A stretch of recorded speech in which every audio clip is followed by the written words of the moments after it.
What's up, everybody? Welcome back to some more Dead Man's Hand faction reviews. We're moving on here with the last of the factions from the Legend of Dead Man's Hand. That's the 7th Cavalry, which presents some interesting options for factions here in the game. So let's jump right in. So the roster is detailed below. So other than the officer and the Indian fighter, all other models must be armed with a carbine as their sole ranged weapon. So it's an interesting list where there's really not much flexibility in the gear. And then 7th Cavalry special rules are detailed below, etc., etc. So we'll take a look. So unlike most factions where you get a fair few options as far as your regular troopers go, this is a very, here's what you get, and that's just what you're going to have to take. So, but in some ways it makes it easier, but in other ways, you're kind of pigeonholing the list into certain things that it's going to be good at. So first up, the officer's pretty cool. Pistol and sword. Again, typical stats here for those guys. Does have his +1 hand-to-hand as well. We'll jump into the sword rule a little bit below, but just know that that makes him pretty cool in close combat, as you would expect. The Indian fighters, again, you're sort of ranged specialist, but again, just with the pistol, so he'll have that +2 to shoot. No hand-to-hand bonus there. Would have been interesting if, I guess most of these guys would have been given a sword or something, but that might make them OP. And then our regular guys here. So we have to have troopers. Again, just our bog standard guy for two rep. Comes with a carbine, nothing else, or carbine, however you want to say it. Interesting that there's no pistol as a secondary choice here. So that's what they get, carbines, right? And then 0 to 4 recruits, and again, same weapon. So speaking of which, again, we get a new weapon to introduce here. So it has a max of 1 shot per turn, so kind of like a rifle. Does not have a point blank bonus. These are, I think, the centimeter rules on here, but 0 to 40 and then 41 for long or close and long respectively. But you do get to aim twice, like with a rifle, so so it's slightly shorter range rifle, basically. So from there, the sword then, the officer is armed with a sword which allows him to force an opponent to reroll their hand-to-hand score. Pretty cool ability, and certainly, obviously, you want to do that if you are going to lose a hand-to-hand ever. But again, the opponent might roll the same or roll higher, so there's the danger in that. So, but it's a little more survivability. So not bad, not bad. Yeah, it would have been interesting to see if other guys could have had a sword as a points increase or something like that as an extra gear. The NCO, so in scenes without an officer, and again, if we're playing this heads up and competitive without sort of doing the narrative bit, this I feel like should just be allowed as it says here. So 1 trooper acts as an NCO, receiving a -1 bonus to their nerve.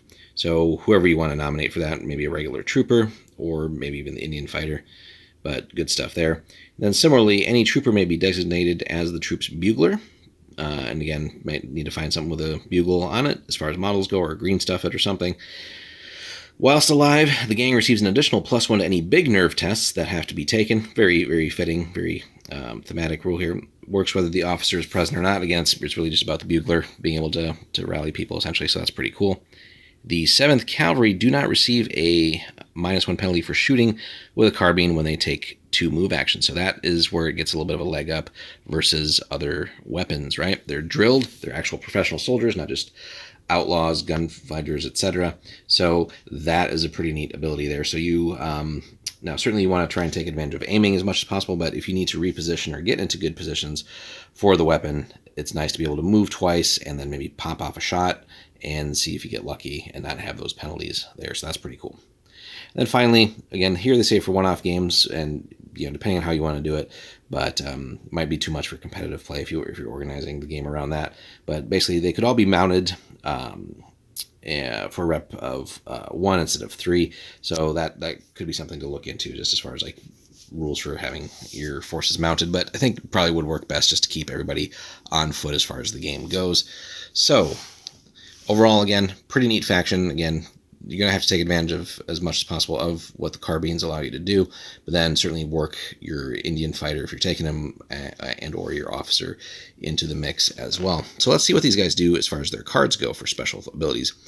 So the Jack is related to the Bugle, I believe here. Let's see. So play at the beginning of the turn. Before any models are activated, discard all the cards in your hand and draw fresh cards. Okay. So it's kind of like a way of sort of representing the Bugles, just kind of calling people to order or attention or rallying, whatever you want to look at it as. But if your hand looks like crap right now and you want to refill it with some other stuff, not a bad way to go. So a hand reset, not bad. The Queen Reveille. Play at any time any model that is within 20 centimeters of a bugler, so 8 inches, or officer. Following its activation, removes an under fire marker. So that's pretty cool. So that can certainly influence what you're going to be able to do with that activation for that model, and might, again, allow you to stick in the fight a little bit longer. Maybe, you know, someone's about to get knocked out, but being able to remove an extra one here is pretty cool. So an extra heal, basically, as a card. I like that. To the colors, play at the beginning of the turn before any model is activated. All nerve and big nerve tests are passed automatically this turn. So yeah, so pretty good stuff here. So essentially ignoring leadership type tests for the whole turn.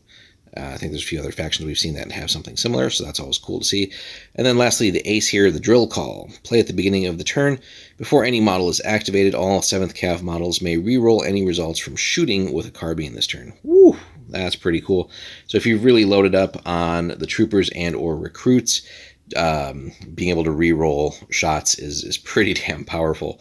And especially with the aim ability, right? So having that built in is going to be pretty nasty. So this, if you can get multiple repetitions of the ace throughout a game, that could be pretty damn potent. So hopefully the opponent won't be able to counter it, but being able to re-roll with your carbine guys, so it helps your regular troopers out much more, and hopefully lets you pop those or apply that damage, and maybe even get some awesome knockouts with that. So pretty cool ability here. It'll be interesting to really see these guys play out on the tabletop. So we do have the faction, we just haven't gotten around to painting them yet. We're still working our way through some of the other factions, but at some point definitely will be interesting to test these guys out and see how they perform.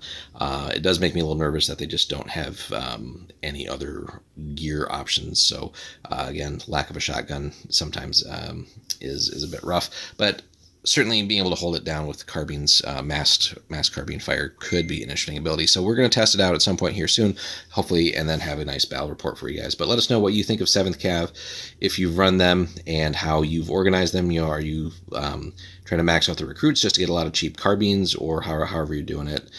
Do you bother with the Indian fighter or not? So that could be an interesting choice too, just taking the officer, ignoring the Indian fighter, and then just getting as many carbine guys as possible in there, kind of create almost a swarm list, and then really try and bank off of the cards. Certainly the drill call card, that could be really nasty. Let us know, guys. Drop a comment below, like, subscribe. We'll have more for you soon as we move on to the next expansion book and take a look at some more factions for Dead Man's Hand from Gravescape Games. Take care.